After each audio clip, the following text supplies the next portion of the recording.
Welcome viewers.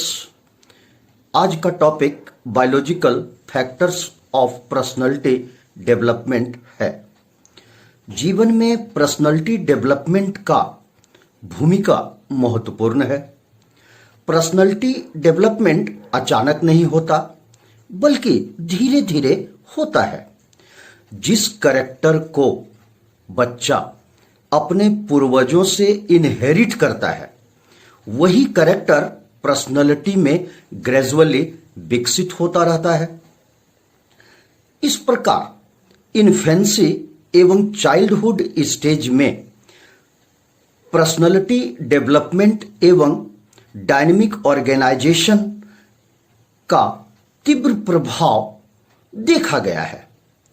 अर्थात personality development एवं dynamic organisation काफी तीव्र गति से विकसित होता है और एडोलेसेंस एवं एडल्टहुड स्टेज में यह गति मंद हो जाता है।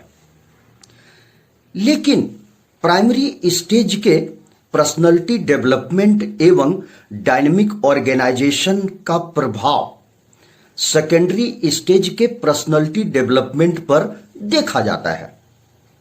यही कारण है कि बच्चों एक का पर्सनालिटी पैटर्न एक दूसरे से अलग एवं यूनिक होता है।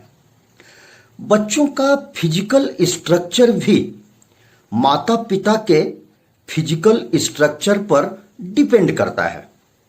परिणामतः बच्चा गोरा हो सकता है, काला हो सकता है, लंबा हो सकता है, नाटा हो सकता है या फिर मोटा या पतला हो सकता है।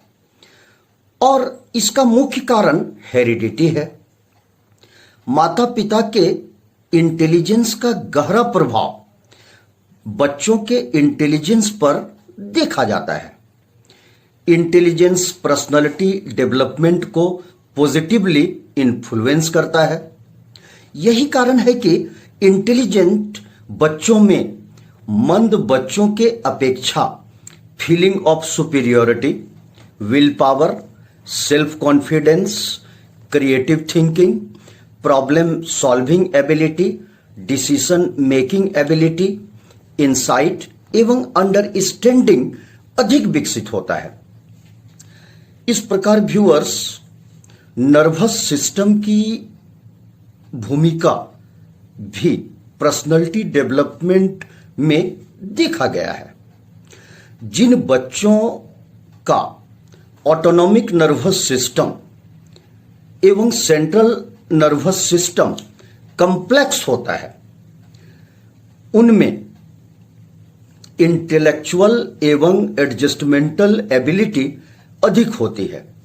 इसके विपरीत जिन बच्चों में ऑटोनॉमिक नर्वस सिस्टम एवं सेंट्रल नर्वस सिस्टम सिंपल होता है, ऐसे लोगों में या बच्चों में बौद्धिक एवं समायोजन की योग्यता अपेक्षाकृत कम देखी जाती है।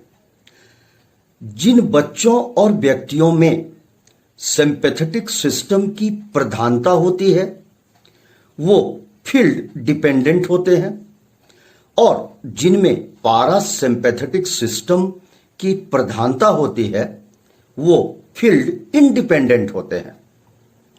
इस प्रकार व्यूअर्स, सिंपैथेटिक सिस्टम एवं पारासिम्पैथेटिक सिस्टम भी पर्सनालिटी पैटर्न को प्रभावित करता है। कॉर्टेक्स भी पर्सनालिटी डेवलपमेंट को प्रभावित करता है। कॉर्टेक्स के फैसिलिटेटरी रीजन के एक्टिव होने से बच्चा एक्सट्रोवर्ट हो जाता है और कॉर्टेक्स के इनहिबिटरी रीजन एक्टिव होने से बच्चा इंट्रोवर्ट हो जाता है। इस प्रकार थायराइड ग्लैंड की भूमिका भी पर्सनालिटी डेवलपमेंट में है। थायराइड ग्लैंड से निकलने वाला हार्मोन थायरॉक्सिन में यदि आयोडीन की कमी होती है तो बच्चा मोटा हो जाता है और पाराथायराइड ग्लैंड के कम सेक्रेशन से व्यक्ति में या बच्चों में इमोशनल इनस्टेबिलिटी देखा जाता है। इस प्रकार व्यूअर्स थायराइड ग्लैंड एवं पाराथायराइड ग्लैंड की भूमिका भी पर्सनालिटी डेवलपमेंट में है। एड्रिनल ग्लैंड भी पर्सनालिटी डेवलपमेंट को प्रभावित करता है। एड्रिनल ग्लैंड दो भागों में विभक्त है, एड्रिनल मेडुला और एड्रिनल कॉर्टेक्स। एड्रिनल कॉर्टेक्स से निकलने वाला हार्मोन का सिक्रेशन यदि अधिक होता है तो बच्चों में चिड़चिड़ापन एवं क्रोधी भावना विकसित अधिक होती है। इस प्रकार व्यूअर्स एड्रिनल ग्लैंड भी पर्सनालिटी स्ट्रक्चर और डायनामिक्स को प्रभावित करता है। पिट्यूटरी ग्लैंड भी पर्सनालिटी डेवलपमेंट को प्रभावित करता है। पिट्यूटरी ग्लैंड के इंटीरियर लोब से निकलने वाला हार्मोन बच्चों के लंबाई को निर्धारित करता है। यदि यह हार्मोन बराबर होता है, इसका सेक्रेशन समय पे होता है, तो वैसी परिस्थिति में बच्चों की लंबाई अपेक्षाकृत अधिक देखी जाती है। इस प्रकार पिट्यूटरी ग्लैंड भी पर्सनालिटी डेवलपमेंट में महत्वपूर्ण है। पैनक्रियाज की भूमिका भी पर्सनालिटी डेवलपमेंट में है।